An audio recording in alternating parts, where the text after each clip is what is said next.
Please comment where you are watching in the world, and kindly subscribe to us. First dates are supposed to be awkward, a little clumsy, maybe even memorable in a charming way. They're not supposed to involve ducking under tables and praying you don't get shot. But I guess life has a way of keeping things, well, really interesting. It started like any other date. His name was Adam, and we'd matched on Hinge a few weeks earlier. He was smart, funny, and had this quiet confidence about him that made me feel like he'd be the kind of guy who always opened doors and never let you walk on the outside of the sidewalk. His profile said he was a journalist, which I found intriguing, and his pictures showed a man who looked equally comfortable in a suit or hiking boots. After a week of texting back and forth, he asked me out to dinner. "How do you feel about trying that new Italian place downtown?" he'd asked. It sounded perfect, low pressure, good food, and better lighting than the dim chaos of a bar. I spent way too much time getting ready, debating between the red dress that looked great but felt a little too much for a first date and the black top that was more understated. I eventually landed on the black top, paired it with dark jeans and ankle boots, and told myself to relax. When I walked into the restaurant, Adam was already there, standing near the door with his hands in his pockets. He smiled when he saw me, and I immediately felt my nerves ease a little. He was taller than I'd expected, with an easy grin that made him look like he was genuinely happy to see me. "Mary," he said, his voice warm. "Glad you made it." "Of course," I said, smiling back. "Wouldn't miss it." The restaurant was cozy but modern, with low-hanging lights and tables spaced just far enough apart that you didn't feel like you were part of someone else's conversation. We ordered drinks, red wine for me, a whiskey for him, and settled into what felt like the start of a great evening. We talked about everything: his work as a journalist, my job in marketing, our shared love of bad action movies. The kind of conversation that felt effortless, like we'd known each other for years instead of meeting for the first time. I remember thinking, wow, this might actually go somewhere. And then, everything went to hell. It started with a loud crash near the entrance. A chair toppled over, followed by the sound of raised voices. At first, I thought it was just a couple arguing, maybe someone who'd had a little too much to drink. But then I saw the flash of a gun. "Get down!" someone shouted, their voice cutting through the rising chaos. My brain struggled to process what was happening, but my body moved instinctively. I dropped down, knees hitting the hardwood floor, and crawled under the table. Adam was right there with me, his face pale but focused. "Stay low," he whispered, his voice calm despite the panic in his eyes. I could hear people screaming, chairs scraping against the floor as they were overturned, glass shattering. My heart was pounding so hard I thought it might burst, and my hands were shaking as I gripped the edges of the table. From where we were crouched, I couldn't see much, just the legs of other diners scrambling for cover, the flicker of movement as someone bolted toward the kitchen. And then the gunshots started. The sound was deafening, each shot cracking like thunder in the confined space of the restaurant. I flinched with every burst, my breath hitching in my throat. "Holy shit," I whispered, barely able to get the words out. Adam reached for my hand, his grip steady despite the chaos around us. "It's going to be okay," he said, his voice low but firm. I wanted to believe him, but the truth was, I didn't know if we'd make it out alive. The gunfire stopped for a moment, replaced by the sound of shouting. Male voices, angry, sharp. I couldn't make out what they were saying, but the tone was enough to make my stomach twist. Adam shifted slightly, just enough to peer out from under the table. "What are you doing?" I hissed, grabbing his arm. He glanced back at me, his expression serious. "I'm just looking. Stay here. Stay here," I repeated, my voice rising despite myself. "Where the hell are you going?" "I'm not going anywhere," he said. "I just need to see what's happening." Before I could argue, he leaned out again, his body tense like he was ready to move if he had to. "Two guys," he murmured, his voice barely audible. "Both armed. Looks like they're robbing the place." "Great," I said, my sarcasm a weak attempt to mask my fear. "What now? Do we just sit here and hope they don't notice us?" "That's the plan," he said, squeezing my hand. The minutes dragged on like hours. The robbers shouted at the staff, demanding cash, their voices echoing through the restaurant. I tried to focus on my breathing, tried to keep myself from completely losing it, but the fear was overwhelming. And then one of them fired another shot. The sound jolted me so hard I almost hit my head on the underside of the table. My eyes darted to Adam, who was staring out again, his jaw clenched. "They're getting restless," he said quietly. "Restless?" I repeated, my voice shaking. "What does that even mean?" Before he could answer, one of the robbers shouted, "Nobody move, or I'll start shooting people." The room fell silent, the kind of silence that feels heavy, suffocating. I could hear my own heartbeat, loud and erratic in my ears. And then I heard footsteps. They were coming closer, the sound of boots against the floor growing louder with each step. My chest tightened, and I gripped Adam's hand like it was the only thing keeping me grounded. The boots stopped just a few feet away from our table. I held my breath, praying they wouldn't notice us, that they'd just keep walking. But then the tablecloth shifted. I froze, my mind racing as the cloth lifted, and a pair of cold, dark eyes stared back at me. "Well, what do we have here?" the man said, his voice dripping with malice. My body felt like it had turned to stone, every muscle locked in place. I couldn't move, couldn't speak. But Adam didn't hesitate. In one swift motion, he lunged forward, grabbing the man's arm and shoving the gun upward. The shot went off, the bullet punching into the ceiling, and the man stumbled back with a curse. "Run!" Adam shouted, turning to me. I didn't need to be told twice. I scrambled out from under the table, my legs unsteady but moving, and bolted toward the nearest exit. Behind me, I could hear the struggle, the sound of fists hitting flesh, the crash of a chair being knocked over. I didn't stop, couldn't stop. When I burst out into the cool night air, I fell to my knees, gasping for breath. My hands were trembling, my entire body shaking as the adrenaline coursed through me. A few seconds later, Adam came running out, his face flushed and his shirt torn but otherwise okay. "Are you hurt?" he asked, dropping down beside me. I shook my head, unable to speak. "Hey," he said, his voice softening. "It's over. You're safe now." Safe. The word felt almost foreign after what we'd just been through. As the sound of sirens filled the air, I finally looked at him and said, "You're insane, you know that?" He laughed, though it was shaky, and ran a hand through his hair. "Yeah, well, I couldn't exactly let them hurt you."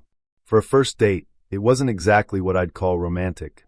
But as I sat there, catching my breath beside the man who had just risked his life for me, I couldn't help but think, this guy might just be worth a second date. First dates are nerve-wracking enough, but when Adam suggested karaoke for ours, I had to fight the urge to fake a sudden illness. Karaoke? Really? Out of all the low-pressure, simple, first-date ideas, grabbing coffee, walking through a park, maybe even a casual dinner, he wanted karaoke. "Come on," he said over text after seeing my hesitation. "It's fun. A little singing, a little laughing, and no awkward silences. Plus, I promise not to pick anything embarrassing, unless you want me to." I wasn't entirely convinced, but Adam had this way of talking or texting that made you feel like maybe stepping out of your comfort zone wouldn't be so bad. And besides, I liked him already. We'd been chatting for a couple of weeks, and he seemed like the kind of guy who could both make you laugh and hold an actual conversation. Not an easy find when you're wading through the swamp of online dating. So against my better judgment, I agreed. The karaoke bar was exactly what I expected, dark, loud, and packed with an eclectic mix of people. There was the group of drunk girls in the corner screaming Sweet Caroline at the top of their lungs, the older guy in a leather jacket who clearly thought he was auditioning for The Voice, and a smattering of couples who looked equally excited and mortified to be there. I spotted Adam near the bar, holding 2 drinks and looking as relaxed as if we were meeting at a library. He waved me over, and I couldn't help but smile. He had that warm, easygoing energy that made you feel like everything was going to be fine, even if everything was probably not going to be fine. "Mary," he said, handing me a drink. "Glad you made it. I wasn't sure if you'd bail on me." "I almost did," I admitted, taking a sip and feeling the warmth of the whiskey hit my chest. "You know karaoke is a bold choice for a first date, right?" "Bold is my middle name," he said, grinning. "Well, technically it's Christopher, but I think Bold sounds cooler." I laughed despite myself. "All right, Mr. Bold. What did you sign us up for?" "Don't worry," he said, his grin widening. "I've got the perfect duet for us. You'll love it." Before I could protest, the DJ called out, "Adam and Mary, you're up." "Wait, hold on," I said, my heart immediately slamming against my ribs. "You already signed us up?" "Of course," he said, grabbing my hand and pulling me toward the stage. No time to back out now. I wanted to kill him. I really did. But at the same time, I couldn't help but laugh at how absurd the situation was. When we got up to the stage and the opening notes of Don't Go Breaking My Heart started playing, I shot him a look. "Elton John and Kiki D? Really?" "Classic," he said with a wink before launching into the first verse. To my surprise, he wasn't terrible. He definitely wasn't Elton John, but he could carry a tune, and more importantly, He was clearly having the time of his life. By the time my part came up, the crowd was already cheering, and I figured, screw it. If I'm going down singing. I grabbed the mic and gave it my all, throwing in a few dramatic hand gestures for good measure. The crowd ate it up, and when we got to the chorus, Adam and I were belting it out together like we were headlining Madison Square Garden. By the time we finished, I was out of breath and laughing so hard I could barely stand. The crowd erupted into cheers, and Adam gave me a high five as we walked off the stage. "See," he said, his eyes sparkling. "That wasn't so bad, was it?" "I hate you," I said, still laughing. "But also, that was kind of amazing." The night only got better from there. We took turns picking songs. He did a ridiculous version of Livin' on a Prayer that had the entire bar singing along, and I butchered Total Eclipse of the Heart in a way that would have made Bonnie Tyler weep. Somewhere between the terrible singing, the shared laughs, and the whiskey, I realized I was having one of the best dates of my life. But of course, no night is complete without a little chaos. It happened toward the end of the night, when Adam decided to perform Bohemian Rhapsody, a bold move, especially after a few drinks. He was halfway through the operatic section, dramatically pointing at random people in the audience, when he stepped a little too far back and tripped over a stool. "Shit!" he yelled as he went down, the mic clattering to the floor. The crowd gasped, then immediately burst into laughter. Adam sat up, rubbing the back of his head, and flashed a sheepish grin. "Guess I got a little too into it," he said into the mic, which only made everyone laugh harder. I rushed over to help him up, trying not to laugh myself. "You okay, Freddie Mercury?" I asked, pulling him to his feet. "Never better," he said, though his face was as red as a tomato. When the song finally ended, the crowd gave him a standing ovation, and he took a dramatic bow like he'd planned the whole thing. As we left the bar that night, I couldn't stop teasing him. "So, is falling on your ass part of your usual karaoke performance, or was that just for me?" "Only for special occasions," he said, grinning. "And hey, at least I didn't break anything. Except maybe my dignity." "You're ridiculous," I said, shaking my head. "And yet, you're still here," he pointed out, his grin softening into a smile. He had a point. As we stood by my car, the cool night air sharp against my flushed cheeks, he hesitated for a moment before saying, "So, what do you think? Did I scare you off, or would you be up for doing this again sometime? Preferably with less falling." I pretended to think about it, then said, "Only if I get to pick the next song." "Deal," he said, his smile widening. As I drove home that night, my voice hoarse and my stomach sore from laughing, I realized that this was the kind of date I'd been waiting for. Not perfect, not polished, but fun and real and completely unforgettable. And honestly, I couldn't wait to do it all over again. I don't know what I was thinking agreeing to a first date with a guy named Kyle. Something about that name just screams trouble, doesn't it? But when we matched on Bumble, he seemed normal. Or at least as normal as a guy can seem after exchanging a few messages online. He was cute, dark hair, green eyes, and a smile that felt like it belonged to someone who had their shit together. His profile said he worked in tech, loved hiking, and was always down for an adventure. I should have known adventure was code for things going disastrously wrong, but hindsight is 20/20ths. After a few days of texting, Kyle asked me out. "How about dinner and a drive?" he suggested. It sounded simple, easy, and honestly kind of romantic. A drive after dinner? Maybe we'd find a nice overlook, talk about life, and feel like the stars aligned or some Hallmark movie crap like that. I was in. The night of the date, he picked me up in this flashy, souped-up car, a shiny black Dodge Charger that practically screamed compensating for something. I climbed in, trying not to think too hard about the obnoxiously loud engine, or the fact that the interior smelled faintly of Axe body spray and regret. "Mary, right?" he said, flashing me that same charming smile I'd seen in his photos. "That's me," I said, buckling my seatbelt. We started off with dinner at a local burger joint, and honestly, it wasn't bad. Kyle was funny, maybe a little cocky, but not in a way that put me off, at least not yet. He told me about his job, his love of cars, and how he just upgraded his Charger to be an absolute beast on the road. I nodded along, pretending to know what he was talking about. After dinner, he asked, "You ready for that drive?" "Sure," I said, feeling a mix of excitement and nerves. We hit the road, and at first it was nice. The windows were down, the cool night air was rushing in, and the city lights blurred into streaks as we sped along. Kyle seemed relaxed, in his element, and I started to think that maybe this date wouldn't be the disaster I'd half expected. But then things took a turn. "Want to see what she can do?" Kyle asked, his grin widening. Before I could answer, he slammed his foot on the gas, and the car shot forward like a bat out of hell.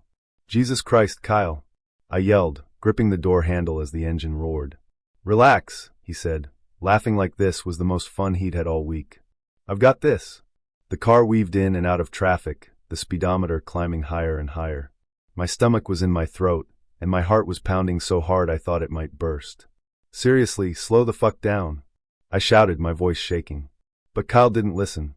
He was too busy showing off, pulling stunts like he was auditioning for Fast and Furious 12, Idiots on the Highway. And then it happened. As he swerved to pass a car in the next lane, he lost control. The Charger spun out, tires screeching as it veered off the road and slammed into a guardrail. The impact was deafening, a sickening crunch of metal and glass that left my ears ringing. When the car finally stopped, everything was still. My hands were shaking, my heart racing. I could feel the seat belt digging into my shoulder, and my head throbbed from where it had smacked against the window. "Kyle," I said, my voice barely above a whisper. He didn't answer. Instead, he groaned, unbuckled his seat belt, and turned to look at me with wide, panicked eyes. "Shit," he muttered, glancing around like a trapped animal. "Crap, crap, crap. Are you okay?" I asked, still trying to process what had just happened. He didn't answer. Instead, he fumbled with the door handle, shoved the door open, and climbed out. "Kyle!" I called after him, my voice rising. "What the hell are you doing?" I can't stay," he stammered, backing away from the car. "What do you mean you can't stay?" I snapped, my anger cutting through the fog of shock. I can't," he said, looking at me like he was about to bolt. Before I could say another word, he turned and ran. Yes, you read that right. He bloody ran away. I sat there in stunned silence, watching as my date sprinted into the night like his ass was on fire. I couldn't believe what was happening. He had just crashed his car, with me in it, and now he was leaving me there, alone, on the side of the goddamn road. "Unbelievable," I muttered, unbuckling my seatbelt and climbing out of the wrecked car. My legs were shaky, and I winced as I realized I'd scraped my elbow in the crash. I stood there for a moment, staring at the Charger's crumpled front end and the shattered glass scattered across the pavement. I could still hear the faint hum of the engine, like the car itself was mocking me. With no other options, I pulled out my phone and called 911. The dispatcher was calm and professional, assuring me that an officer and a tow truck would be there soon. When the cops arrived, I explained what had happened. Well, most of it. I left out the part where my date ran off like a coward because, frankly, I was too embarrassed to admit it. "Do you know how to get in touch with the driver?" one of the officers asked. "Not really," I lied. I wasn't about to throw myself into the middle of whatever legal shitstorm Kyle was about to face. Eventually, the tow truck came, and one of the officers offered to drive me home. As I sat in the back of the squad car, staring out the window, I couldn't help but laugh. Not because it was funny, but because it was so bloody ridiculous. Of all the bad dates I'd been on, this one took the cake. When I got home, I blocked Kyle's number, deleted Bumble from my phone, and poured myself the biggest glass of wine I could manage. Dating, I decided, could wait. For a long, long time. Dating is like bowling. Sometimes you throw a strike, and other times, the ball veers wildly into the gutter while everyone pretends not to notice. At least, that's what I told myself when Adam suggested we go bowling for our first date. Bowling wouldn't have been my first choice for a date, but he seemed so excited about it, and honestly, after the string of duds I'd been out with lately, I figured why the hell not. We'd met on Bumble a couple of weeks ago. Adam's profile caught my attention, because he wasn't trying to be something he wasn't. His bio said, "Once bowled a 300. Never again. Lover of tacos, bad jokes, and yelling at the TV during football games." It was simple, funny, and most importantly, he didn't have a single picture of himself flexing at the gym or holding a fish. That alone put him ahead of 90% of the guys I'd seen. We started chatting, and I quickly realized Adam was one of those guys who could make you laugh without even trying. He told me terrible dad jokes like, "Why do bowlers make bad lovers? Because they're always stuck in the gutter." It was stupid, but it made me laugh out loud in the middle of the grocery store. So when he asked if I wanted to go bowling, I figured it'd be fun, even if I hadn't stepped foot in a bowling alley since my cousin's 12th birthday party. The night of the date, I showed up at Lucky Strike Lanes wearing my favorite pair of jeans, a flannel shirt, and sneakers that had seen better days. I wasn't exactly aiming for glam. It was a bowling alley after all. Adam was already waiting for me by the entrance, holding a pair of rental shoes under one arm and grinning like a kid at a carnival. "Mary," he called, waving me over. "Glad you made it." "Wouldn't miss it," I said, pretending like I wasn't already nervous about making a total ass of myself. The place was exactly what you'd expect. Neon lights, the faint smell of stale popcorn, and a mix of families, teenagers, and slightly drunk adults. Adam led me to a lane near the back, where he'd already set up our names on the screen. "You're in luck," he said, handing me a pair of rental shoes that smelled vaguely of disinfectant. "I'm terrible under pressure, so I fully expect you to kick my ass." "Not likely," I said, laughing. "The last time I bowled, I think I scored a solid 45. "Well, at least you're setting the bar low," he teased.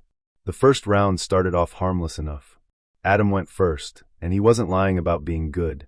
His ball curved perfectly down the lane, knocking over all but one pin. He muttered, "Damn it," under his breath, which made me laugh because honestly it was impressive to me. Then it was my turn. I grabbed a bright pink ball that felt way heavier than it looked, lined up my shot, and rolled it straight into the gutter. "Shit," I muttered, watching the ball disappear into the abyss. Adam tried to hide his grin but failed. "Hey, at least you didn't throw it backward. That's progress." "Oh, shut up," I said, laughing despite myself. By the second round, I'd managed to knock over a few pins, and Adam was showing off by spinning the ball like he was auditioning for the next kingpin. "You're really going all out, huh?" I said, raising an eyebrow. "Hey, I've got to impress you somehow," he said, winking. It was all going surprisingly well until round 3, when the universe decided to spice things up a bit. I had just bowled a miraculous spare, okay, maybe not miraculous, but it felt like it to me, and Adam was stepping up for his turn. He grabbed his ball, did his whole professional-looking setup, and rolled it down the lane with confidence. And then out of nowhere a kid, maybe 8 or 9 years old, ran straight into the lane next to us, chasing after a rogue bowling ball. "Holy shit!" Adam shouted, his eyes wide as his ball veered dangerously close to the kid. The ball missed the kid by inches, slamming into the gutter with a loud thunk. The boy froze, realizing he'd nearly gotten taken out, and his mom came rushing over, screaming, "Jason, what the hell are you doing?" Adam turned to me, his face pale. "What the fuck just happened? Are there no rules here?" I was half laughing, half mortified as the mom dragged her kid away, apologizing profusely. "Well," I said, trying to lighten the mood, "at least you didn't bowl a strike that time." Adam groaned, rubbing his face. "God, I thought I was about to become the first person in history to get banned from a bowling alley for manslaughter." "Relax," I said, still laughing. "The kid's fine. You're fine. Let's just move on before something else happens." But the night wasn't done messing with us. In the next round, I managed to bowl a strike, completely by accident, but hey, I wasn't complaining. I turned to Adam, throwing my hands in the air. "Did you see that?" "Hell yeah, I did," he said, high-fiving me. Feeling cocky, I grabbed my ball for the next round, determined to keep the momentum going. I took my shot, but instead of rolling smoothly down the lane, the ball slipped out of my hand too early. It bounced off the gutter divider with a loud clang and ricocheted into the neighboring lane, where it narrowly missed another bowler's legs. "Shit, shit, shit," I muttered, covering my face as the guy in the next lane turned to glare at me. Adam was doubled over laughing, tears streaming down his face. Okay, he said, barely able to breathe. That was the best thing I've ever seen." I glared at him, though I couldn't help laughing too. "Glad my humiliation is so entertaining for you." "Oh, come on," he said, still grinning. "You just gave that guy a story he'll tell at every family gathering for the rest of his life. You're a hero, really." By the end of the night, my score was abysmal. Adam had narrowly avoided becoming a child's worst nightmare, and I was pretty sure I'd pulled a muscle in my arm. But as we sat at the bar afterward, sharing a plate of greasy nachos and laughing about the chaos of the evening, I realized I hadn't had this much fun on a date in a long time. "Okay," Adam said, raising his beer. "To near-death experiences, runaway bowling balls, and the fact that you're somehow still willing to talk to me after all that. To terrible bowling skills and nachos," I added, clinking my glass against his. I've always been a sucker for coffee shops. There's just something about the aroma of freshly brewed espresso, the hum of quiet conversations, and the soft clinking of mugs that makes me feel like I'm in the middle of a Nora Ephron movie. So when Adam suggested meeting at a little cafe downtown for our first date, I thought, this is perfect. Adam and I had met on one of those dating apps where you're supposed to find real connections, though it mostly felt like sifting through a bin of mismatched socks. His profile had caught my eye because it was refreshingly normal. No cringy jokes about how he was fluent in sarcasm, no pictures of him posing with a dead fish or a sports car. Instead, he described himself as a bookworm with a caffeine addiction and mentioned his love for indie films. And his photos? Cute, but not trying too hard. We started messaging, and it didn't take long for me to realize he was funny in that dry, subtle way that makes you pay attention. He told me he was a graphic designer who loved terrible puns and once accidentally wore mismatched socks to an important meeting. It felt easy, natural. By the third day of chatting, I was laughing at his texts like an idiot in the middle of the grocery store. When he asked if I wanted to meet up for coffee, I didn't hesitate. Sure, I wrote back, but you have to promise to explain why you think pineapple belongs on pizza. Yes, he was one of those people. The cafe was one of those artsy places with mismatched furniture, oversized armchairs, and a chalkboard menu written in loopy handwriting. I got there a little early because I have this thing about not being late. It makes me anxious. I grabbed a table by the window and tried to look casual, like I wasn't obsessively checking the time or wondering if I should have worn the other sweater. Then I saw him walk in.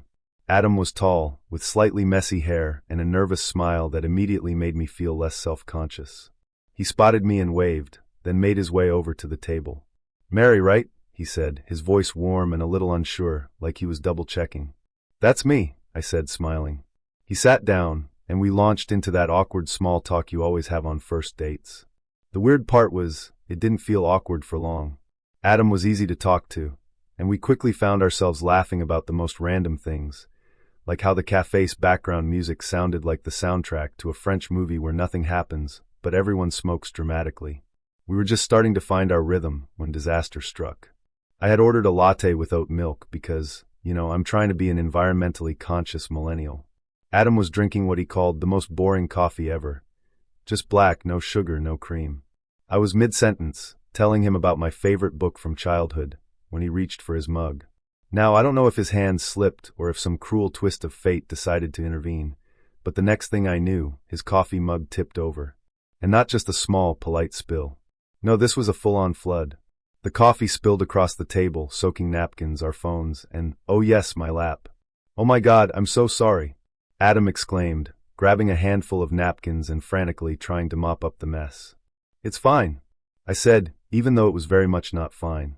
My jeans were now a soggy, lukewarm mess, and I could feel the coffee slowly seeping through to my skin. He kept apologizing, his face turning redder by the second. "I swear, I'm usually not this clumsy." "It's okay," I said, laughing despite myself. "At least it's not hot enough to burn me." "Small blessings," he muttered, still frantically dabbing at the table. The barista came over with a fresh stack of napkins and a sympathetic look. "Happens more than you'd think," she said, as if that would somehow make me feel better. Once the initial chaos subsided and most of the table, and my lap, had been dried, Adam sat back down, looking mortified. "This is definitely not how I planned to impress you," he said, running a hand through his hair. "Well," I said, trying to lighten the mood, "at least it's memorable. I'll never forget the date where I got a coffee bath." He laughed, though I could tell he still felt bad. "Can I at least buy you another drink? Or maybe a towel?" I smiled. "Another drink would be nice." "You don't have to worry about the towel. I'll survive." He went to the counter to order me another latte, and I took the opportunity to assess the damage. My jeans were pretty much a lost cause, but luckily my sweater had been spared. As I tried to discreetly pat my lap dry with the remaining napkins, I couldn't help but laugh at the absurdity of it all. When Adam came back with my drink, he looked like a kid who'd just dropped his ice cream cone. "Are you sure you still want to sit here with me?" he asked, sliding the latte across the table. "Of course," I said.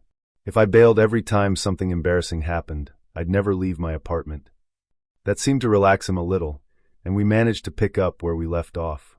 In fact, the whole coffee spilling incident became a running joke for the rest of the date. When I teased him about how he was clearly trying to sabotage my outfit, he grinned and said, "Well, I had to do something to make sure you'd remember me." By the time we finished our drinks, I'd completely forgotten about my soggy jeans. Adam walked me to my car, and as we stood there under the glow of the streetlights, he hesitated for a moment. "This was fun," he said, shoving his hands into his pockets. "Even with the coffee disaster?" I asked, raising an eyebrow. "Especially with the coffee disaster," he said, smiling. But next time, I'm bringing a sippy cup. I laughed, and before I could overthink it, I said, I'd like that. The next time, I mean. Not the sippy cup. Good, he said, his smile widening. Because I'm already planning how to spill something else on you. Fall has always been my favorite season. There's something magical about the crisp air, the smell of pumpkin spice, and how the leaves turn those gorgeous shades of red and gold. I've always had this Hallmark movie dream of what a perfect autumn date would look like, walking hand in hand under twinkling lights, sipping cider, maybe a light breeze carrying the scent of baked apples. But, as with most things in my life, reality has been less romantic.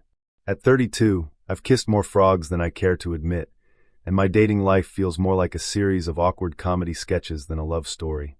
It was my best friend, Madge, who convinced me to give online dating another shot. Try Match Me, she said. It's better than the others, and you need to stop being so picky. I wasn't sold on the idea, but Sarah's nothing if not persistent.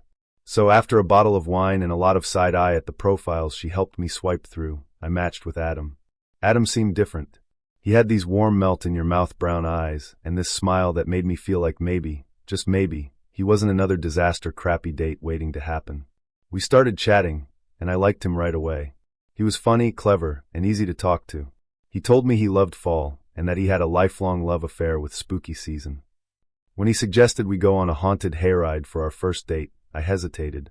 I mean, I'm more of a pumpkin patch insider girl, not a scream my head off in a dark cornfield kind of person. But Adam's charm won me over, and I figured why not.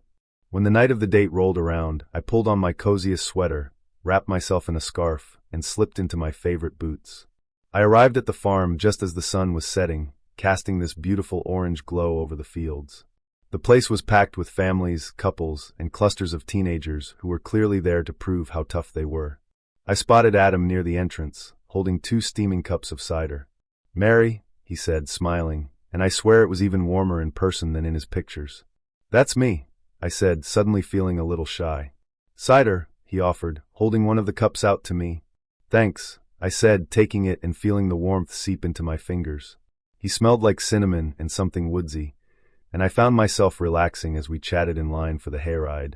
Adam was even funnier in person, cracking jokes about everything around us. He riffed on the scare actors roaming the farm, dressed as zombies with makeup that looked more like bad sunburns than horrifying wounds. I think that one's supposed to scare us, he said, nodding toward a zombie who was half-heartedly dragging his foot behind him like he'd just woken up from a nap. Maybe he's just having a rough day, I replied, and we both laughed. When it was finally our turn, we climbed onto the hay-filled wagon and found a seat near the back. The tractor rumbled to life, pulling us into the dark woods. I tried to act calm, but I was already a little nervous. So, Adam said, leaning closer, are you one of those people who screams at every little thing, or are you going to act all tough tonight? Oh, I'm definitely tough, I said with as much confidence as I could muster. Good, he said, grinning, because I might need you to protect me. The ride started out harmless enough, skeletons popping out of the ground, a witch cackling over a fake cauldron. It was cheesy, but Adam's running commentary made it all hilarious. Do you think the witch has a dental plan? He whispered as we passed her. Those teeth look rough. But as we ventured deeper into the woods, the scares got a little more intense. A chainsaw-wielding maniac jumped out from behind a tree, and I let out a startled yelp, grabbing Adam's arm instinctively. So much for being tough, he teased, his grin widening. Shut up, I muttered, though I couldn't help laughing. The scariest part, though, was when the wagon creaked to a sudden stop in the middle of a pitch-black clearing. The driver stood up, his voice booming as he said, "This is where we lost the last group." Before I could roll my eyes at the theatrics, the wagon was suddenly surrounded by actors dressed as ghouls and zombies. They climbed onto the edges of the wagon, their pale faces lit by flickering lanterns. One of them, a particularly creepy zombie with hollowed-out eyes, leaned way too close to me. Hi," I said awkwardly, trying to laugh it off. The zombie tilted his head, staring at me like I owed him money. "Okay, you're really into this," Adam said, nudging the guy lightly. The zombie slowly turned his head toward Adam, letting out this guttural growl that made my stomach drop. "All right, buddy, we get it," Adam said, laughing nervously. The zombie leaned closer, and I swear I could feel his breath on my face. "Is this normal?" I whispered to Adam, who didn't look so sure himself anymore. Probably," he said, though his voice wavered. Just as I started to wonder if this was part of the act, or if we were about to be featured on the news, the tractor roared back to life. The ghouls jumped off the wagon, and the passengers let out a collective sigh of relief. "Well," Adam said, turning to me, "if I wasn't traumatized before, I definitely am now." I laughed, though my heart was still racing. I think I might need therapy after this. By the time the ride ended, my nerves were shot, but I couldn't stop smiling. Adam walked me back to my car, and we stood there for a moment under the glow of the farm's string lights. "That was fun," I said, tucking a strand of hair behind my ear. "It was," he said, his smile soft and sincere. "You're braver than you think." "Braver than you," I shot back, grinning. "Okay, fair," he admitted with a laugh. But in my defense, that zombie was way too into his role. I hesitated for a second, then asked, "So, what's next on your spooky season bucket list?" His eyes lit up. "There's a haunted corn maze a few towns over. "Wanna go?" "Only if you promise not to hide behind me," I teased. "Deal," he said, smiling like he meant it. As I drove home that night, I couldn't stop replaying the date in my head. It wasn't the dreamy, cider-sipping fall evening I'd imagined, but it was something better, unexpected, hilarious, and maybe even a little magical. For the first time in a long time, I felt excited about what might come next. New York City is a tough place to date. You'd think with so many people crammed into one place, the odds of finding someone decent would be better. But nope. It's like the city chews up all the good people and spits out commitment-phobic weirdos. My name's Mia, and I'm a 29-year-old aspiring actress from Queens. If you've ever waited tables at a diner while memorizing lines for an off-Broadway show, you know the grind. My mom keeps telling me I should just date a nice boy from the neighborhood, but I've already tried that. Tommy from down the block ghosted me after 2 dates because I didn't want to split a pastrami sandwich at Katz's. So, I decided to give good old Bumble a try. At least on Bumble, the women get to make the first move. I figured this way, I could weed out the ones who thought Netflix and chill was a viable first date idea. That's how I matched with Ethan. His profile said he was an actor, which should have been my first red flag, because dating another actor is like putting 2 divas in one dressing room. It's bound to end in disaster. But he was cute. Tall, dark hair, a little scruff on his jaw. His bio said something about his love for theater and how he was destined for the big stage. I messaged him first, something casual like, "What's your favorite play?" He responded right away with, "Les Miserables." I saw it when I was a kid, and it changed my life. Okay, I thought. Maybe this guy's legit. We started chatting, and he told me he was working on a big project, but couldn't say much about it because of NDA reasons. That should have been red flag number 2, but he was charming, and I was bored, so I agreed to meet him for drinks in Hell's Kitchen. The bar was one of those dimly lit spots where the drinks are overpriced, and the bartenders look like they might be auditioning for their own reality TV show. I got there a few minutes early, ordered a whiskey sour, and waited. Ethan walked in 10 minutes late, wearing a leather jacket and a scarf like he was trying to channel James Dean. He smiled when he saw me, and I'll admit, he was even better looking in person. "Mia," he said, leaning in for a hug. "You're stunning." "Thanks," I said, trying not to blush. "You're not too shabby yourself." We sat down, and at first, the conversation was good. He told me about his journey as an actor, how he'd moved to the city 5 years ago with nothing but a suitcase and a dream. I told him about my own struggles, auditioning for roles where you're lucky if you get more than 2 lines.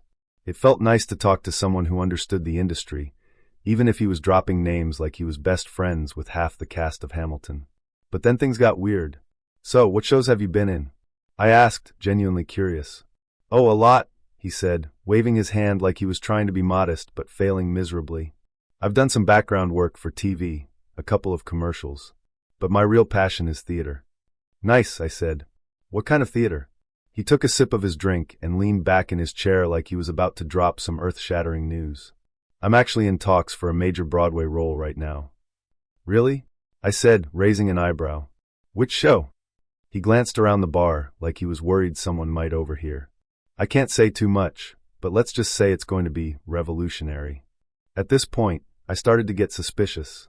Most actors I know are either too humble or too jaded to brag like that. Plus, if he was really in talks for a major Broadway show, why was he spending his Friday night at a dive bar with someone he'd just met on Bumble? I decided to test him. "That's amazing," I said. "I actually have some connections in the industry." Maybe I know someone involved in the production. His face turned a little pale, but he recovered quickly.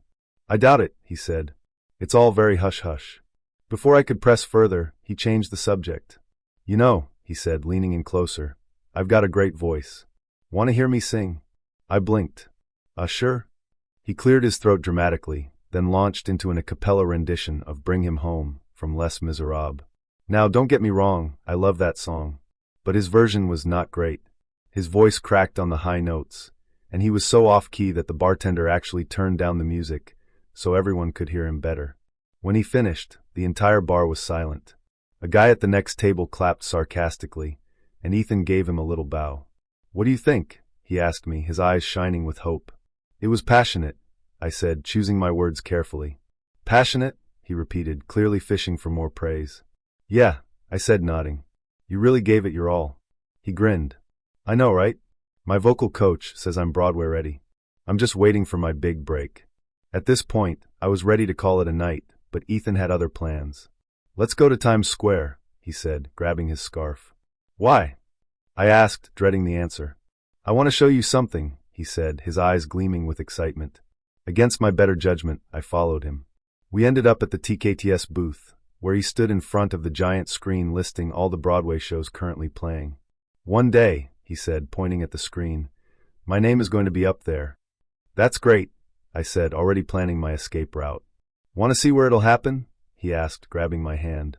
Before I could say no, he started pulling me toward a nearby theater. The marquee read The Phantom of the Opera, and there was a long line of tourists waiting to get in. Ethan marched right up to the doors, ignoring the line completely. What are you doing? I hissed, trying to pull him back. Trust me, he said, winking. He pushed open the doors and walked into the lobby like he owned the place. A security guard immediately stopped him. Sir, you need a ticket to be here, the guard said. I'm an actor, Ethan replied, puffing out his chest. I just wanted to check out the stage. The guard raised an eyebrow. That's not how this works. Ethan tried to argue, but the guard wasn't having it. Within minutes, we were both escorted out of the theater and back onto the sidewalk. Well, that was humiliating, I said, crossing my arms. Ethan looked unfazed. You don't get it now, but someday when I'm a star, you'll look back on this moment and laugh. Oh, I'm already laughing, I said, turning to leave. As I walked away, I could hear him shouting after me. Wait, can I at least get your number? Needless to say, I didn't respond. And no, I don't think I'll be seeing Ethan's name on a Broadway marquee anytime soon. When you live in Iowa, there are a few things you expect in life: corn, cows, and conversations about the weather. Dating, however, is not one of those things.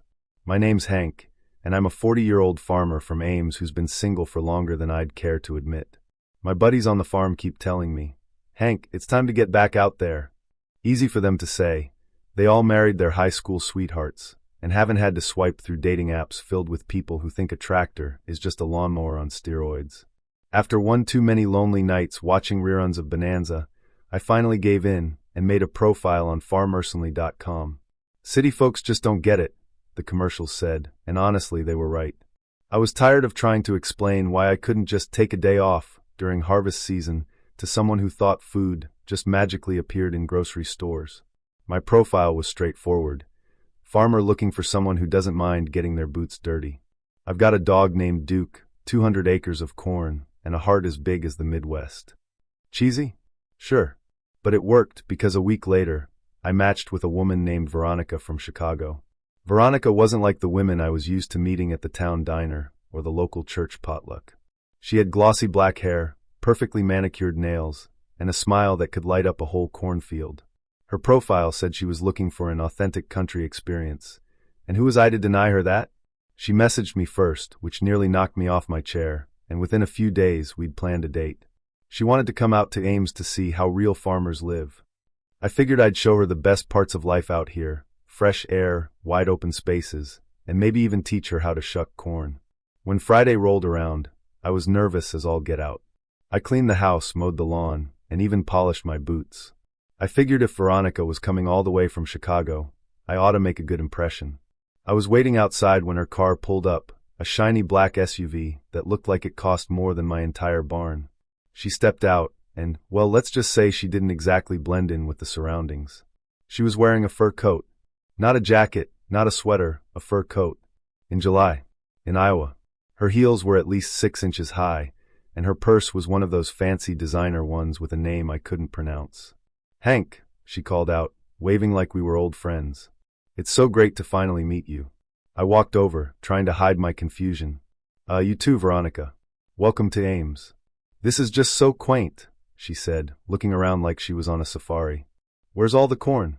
I blinked. You're standing in it. She glanced down at the field behind me, her nose wrinkling like she'd just smelled something bad. Oh, I thought it would be taller. I forced a smile. Well, it's only July. Give it a couple more months, and it'll be over your head. She nodded, clearly unimpressed, and then clapped her hands together. So what's on the agenda? Are we going to milk a cow or something? I should have known right then and there that this wasn't going to end well, but I was raised to be polite, so I tried to make the best of it. I took her on a tour of the farm, showed her the barn, introduced her to Duke, who she referred to as that big slobbery thing, and even let her sit on my tractor. She spent most of the time taking selfies, which I didn't mind until she asked me to move out of the shot, because I was ruining the aesthetic. I figured things might improve once we sat down for dinner, so I took her to the best spot in town, a little mom-and-pop diner that's been around since before I was born. The second we walked in, Veronica wrinkled her nose again. Is this authentic? She whispered, looking around at the checkered tablecloths and the old jukebox in the corner. About as authentic as it gets, I said, trying not to sound defensive. We sat down, and I ordered the pork tenderloin sandwich, a local favorite. Veronica, on the other hand, spent 10 minutes grilling the poor waitress about whether the lettuce in the side salad was organic. So, I said, trying to steer the conversation in a more positive direction, what made you want to come out to the country? She smiled, leaning forward like she was about to share some great secret. I've been watching this reality show about farmers, and I just think the lifestyle is so wholesome. Plus, I thought it would make for some great Instagram content. I stared at her, unsure if she was joking. She wasn't. The rest of the dinner was a blur of awkward small talk, and me trying to explain basic farming concepts to someone who thought corn grew in neat little rows at the grocery store. By the time the check came, I was counting down the minutes until I could get home and crack open a beer. But the night wasn't over yet. Veronica insisted on taking just one more picture in the cornfield before she left. I agreed, figuring it was the least I could do. We drove back to the farm, and I led her out to the edge of the field, where the sunset was casting a golden glow over the rows of corn. This is perfect, she squealed, pulling out her phone. Hank, can you hold my purse while I pose? I took the purse, feeling more ridiculous by the second, and watched as she teetered into the field in her high heels. She struck a few dramatic poses, flipping her hair and pouting at the camera like she was in a fashion magazine. Then, just as she was backing up for the perfect angle, her heels sank into the mud. Oh no, she shrieked, trying to pull her foot free. But the more she struggled, the deeper she sank, until she was up to her ankles in Iowa's finest muck. Hang on, I said, rushing over to help. Don't touch me, she cried, flailing her arms. You'll get mud on my coat. Well, you're already covered in it, I pointed out, trying not to laugh. She glared at me, her face red with embarrassment. This is not how it looked on the show. It took me a good 5 minutes to pull her out of the mud, and by the time we made it back to the car, she was cursing under her breath and muttering something about never trusting dating apps again. As she drove off, leaving a trail of dust behind her, I stood there in the fading light, covered in mud, and holding a designer purse that probably cost more than my monthly grocery bill. Duke trotted over, wagging his tail like he thought the whole thing was hilarious. Well, boy, I said, tossing the purse onto the porch, I think it's safe to say city folks really don't get it. Needless to say, I haven't been back on farmercenly.com since. I should have known better than to swipe right on a man whose profile picture was him wrestling an alligator. But there I was, sitting in a crawfish shack, watching him cry over mild seasoning. It all started on a sticky Thursday evening in Lafayette, Louisiana. I was sitting on my porch with a glass of sweet tea, lazily swiping through Tinder like I was skimming through a pile of old Mardi Gras beads. Most of it junk, but every now and then, you find something shiny. Left. Hard left. Lord have mercy, definitely left. And then there he was. Chad. Chad's profile was, well, it was something. His main picture was him shirtless in cargo shorts, wrestling an alligator that looked about as excited to be there as me at my cousin's third wedding. His bio: loves the outdoors, spicy food, and strong women. Bonus if you can outdrink me. Now, I know what you're thinking, red flags.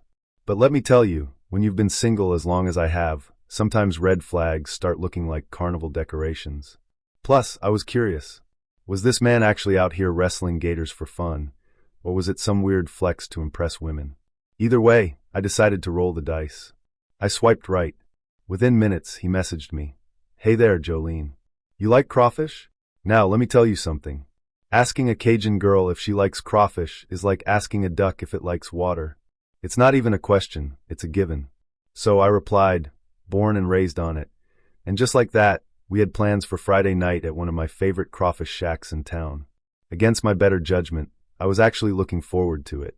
Friday rolled around, and I put on my best pair of jeans, a cute top, and my lucky turquoise earrings that my grandma swears will catch you a man. I even spritzed on some perfume she gave me for Christmas, the one with a name I can't pronounce but smells like gardenias. I pulled up to the crawfish shack a little nervous but mostly excited. The place was packed, as it always is on a Friday night, with the smell of Cajun spices filling the air and Zydeco music playing in the background. It felt like home. Then I saw him. Chad. In the flesh. And Lord, was he a sight? His Tinder pictures hadn't done him justice, and I don't mean that in a good way. He was taller than I expected, tall enough that his cargo shorts looked even more ridiculous, and his shirt was one of those "I wrestle gators, what's your superpower?" tees that you can probably only buy at a gas station. His hair was gelled into something resembling a porcupine, and he had sunglasses perched on his head, even though it was 7 o'clock at night. But the real kicker? He had a necklace made out of alligator teeth. I kid you not. Jolene, he said, flashing me a grin that was about 90% confidence and 10% dental work. Dang, you're even prettier in person. I forced a smile. Thanks, Chad. You're, taller than I thought. We grabbed a table near the back, right under a giant mural of a crawfish wearing a chef's hat. I figured I'd give him the benefit of the doubt. After all, you can't judge a man entirely by his gator wrestling pictures. But it didn't take long for things to go south. The first sign was when the waitress came over to take our order, and Chad asked, "What's the least spicy thing y'all got?" Now, I'm a patient woman, but I'm also Cajun, and hearing someone say least spicy in a crawfish shack is like hearing a chef ask for ketchup at a 5-star restaurant. The waitress blinked at him, clearly just as confused as I was. We can do some plain boiled shrimp, I guess," she offered. Perfect, Chad said, handing her the menu. And can you bring extra napkins? Like a lot of them? I stared at him. You don't like spicy food? Oh, I do, he said quickly, like he was trying to convince himself. I just don't want to overdo it, you know. Gotta keep my taste buds intact for all the gator jerky I eat. I didn't even know how to respond to that, so I just nodded and placed my own order. A full tray of crawfish, extra spicy, with a side of corn and potatoes. The waitress gave me a knowing look, like she could already tell this date was going to be a disaster. When the food arrived, things went from bad to worse. I dug into my crawfish with the kind of enthusiasm that only a true Cajun can muster, while Chad stared at his plate of plain boiled shrimp like it was a science experiment. He picked up one shrimp, hesitated, and then took the smallest bite I've ever seen a grown man take. His face turned red almost immediately. Is it spicy?" I asked, genuinely confused. He nodded, grabbing for his water like it was the last drink on earth. "They must have put something on it," he gasped. "Maybe black pepper or something. I'm real sensitive to spices." I blinked. "Black pepper?" He nodded again, tears streaming down his face. "Yeah, it's brutal. You Cajun folks are wild." At that point, I wasn't sure whether to laugh, cry, or just walk out. But I stayed, either out of morbid curiosity or sheer stubbornness.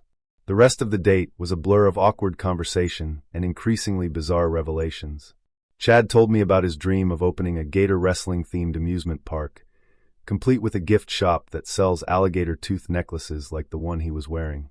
He also mentioned very casually that he still lives with his ex-girlfriend because it's cheaper than moving out. By the time the waitress brought the check, I was already planning my escape. But Chad had one more surprise for me. As he reached for his wallet, he knocked over his glass of water, right onto my tray of crawfish.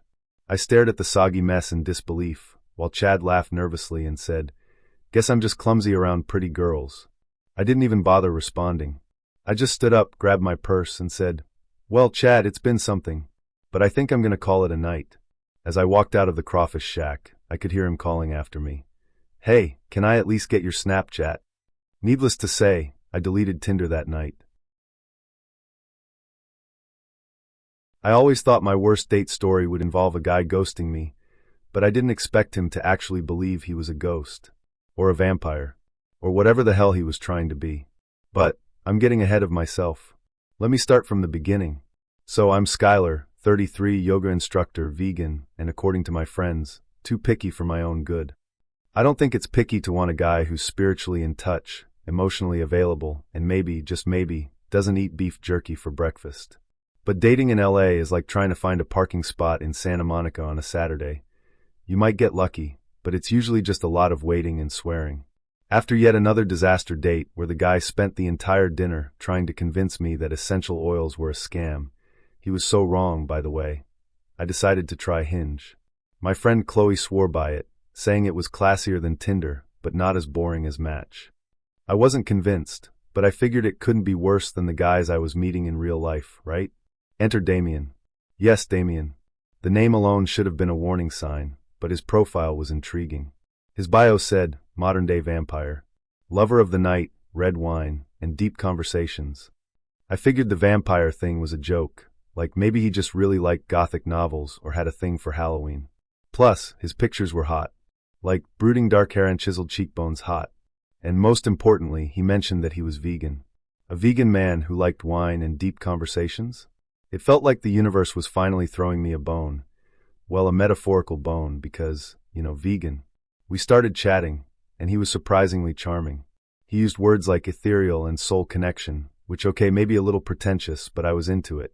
He told me he was an artist, which made sense. He had that tortured artist vibe.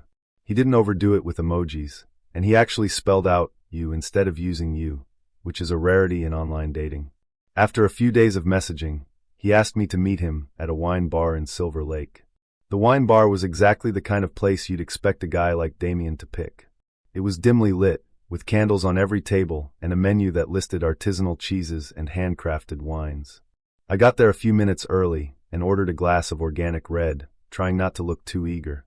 When he walked in, I almost choked on my wine. He looked even better in person, tall, dark, handsome, and wearing all black, of course. He had this air of mystery about him, like he'd just stepped out of a gothic romance novel. Skylar, he said, his voice low and smooth like the opening notes of a jazz song. You're even lovelier than I imagined. I blushed. And you're even broodier than your photos. He smiled, revealing perfect white teeth. I'll take that as a compliment. So far, so good. We talked about art, philosophy, and our shared love of animals. He told me he was working on a series of paintings inspired by the moon, which sounded a little cliché. But hey, I wasn't about to judge a man for being passionate. He also mentioned that he didn't go out during the day because he was sensitive to sunlight. Again, I thought it was a joke, so I laughed and said, "Good thing you're not a lifeguard." He just smiled and took a sip of his wine. Things took a turn when the waiter came by to take our food order. I was about to suggest the vegan charcuterie board when Damien held up a hand and said, "Just wine for me." I frowned. "You're not hungry?" He shook his head. "I don't eat solid food." Now, I've been vegan long enough to know that some people have weird diets, so I didn't press him on it. Maybe he was doing some kind of juice cleanse or intermittent fasting thing. But then he leaned in, his dark eyes locking onto mine. "You have beautiful veins," he said. I blinked. "I'm sorry, what?" He gestured to my wrist, where the faint blue lines of my veins were visible under my skin. "Your veins. They're exquisite." I laughed nervously. Thanks. I guess." He smiled again, but this time it wasn't charming. It was hungry. "I have a confession," he said, lowering his voice to a conspiratorial whisper. "I'm not like other people." Oh boy, here it comes. I braced myself for the cliché confession. He was married, he was a recovering addict, he was secretly a billionaire. But no, Damien went in a completely different direction. "I'm a vampire," he said, dead serious. I stared at him, waiting for the punchline. It didn't come. "Like a metaphorical vampire?" I asked, trying to give him an out. "No," he said, shaking his head. "A real vampire. I drink blood to survive." There was a long pause as I tried to process what he'd just said. Part of me wanted to laugh, but the intensity in his eyes told me he wasn't joking. "Okay," I said slowly. "So, you drink blood, but you're vegan?" Of course, he said, looking offended. I only drink the blood of willing donors. I would never harm an animal. I didn't know whether to be horrified or impressed by his commitment to ethical consumption. Before I could respond, he reached into his pocket and pulled out a small vial of red liquid. This is from my last donor, he said, holding it up like it was the finest wine. It's O negative. Very rare. Uh-huh, I said, my voice an octave higher than usual. That's great. At that point, I was ready to make up an excuse and bolt, but Damien wasn't done. He started talking about the community of modern-day vampires in LA, how they held secret gatherings and supported each other in their quest to live authentically. He even invited me to one of their events, saying it would be a transformative experience. Yeah, I'm gonna have to pass on that, I said, grabbing my purse. This has been interesting, but I think I should go. Damien looked genuinely disappointed. I understand, he said, standing up. Most people aren't ready to embrace the darkness. Right? I said, nodding. Well, good luck with everything. As I walked out of the wine bar, I could feel his eyes on me, like he was memorizing the shape of my veins. I didn't stop walking until I was safely in my car, doors locked and engine running. Needless to say, I deleted Hinge that night.